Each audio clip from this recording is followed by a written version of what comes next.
রাজ্য সরকারের ঘোষণা অনুযায়ী 18 বছর থেকে 44 বছর পর্যন্ত সকল অটো চালক রিক্সা চালকদের ভ্যাকসিনের আওতায় নিয়ে আসার উদ্যোগে শনিবার ত্রিপুরা অটোরিকশা শ্রমিক সমিতির উদ্যোগে 18 বছর থেকে 44 বছর পর্যন্ত অটোরিকশা চালকদের ভ্যাকসিন দেওয়া হয়।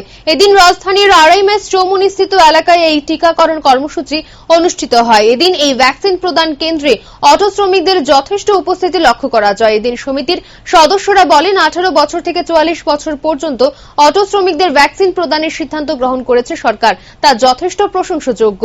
রাজ্য সরকারের সিদ্ধান্ত অনুযায়ী করোনা টিকার প্রথম ডোজ প্রদান করা হয় এদিন। গত দুদিন ধরে আগরতলা শহরের যারা অটো শ্রমিক, রিক্সা শ্রমিক এবং রিক্সা শ্রমিক যারা আছেন তাদেরকে সরকার থেকে 18 বছর থেকে 44 বছর বয়সের প্রথম ভ্যাকসিন শুরু করেছে আগরতলা শহরের শ্রমিকদের জন্য।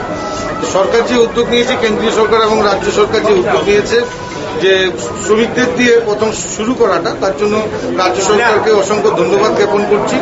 কারণ এটা প্রথম একটা নজিরবিহীন যে শ্রমিকদের কথা চিন্তা করে রাজ্য সরকার একটা ভূমিকা ভালো নিয়েছে। তবে আমরা অত্যন্ত খুশি। গতকালকে 3টে স্পটে 600 দেওয়া হয়েছে, আজকে 2টো স্পটে 200, 400 মোট 1000 অটো শ্রমিক, রিক্সা শ্রমিক এবং রিক্সা শ্রমিক তাদেরকে দেওয়া হয়েছে।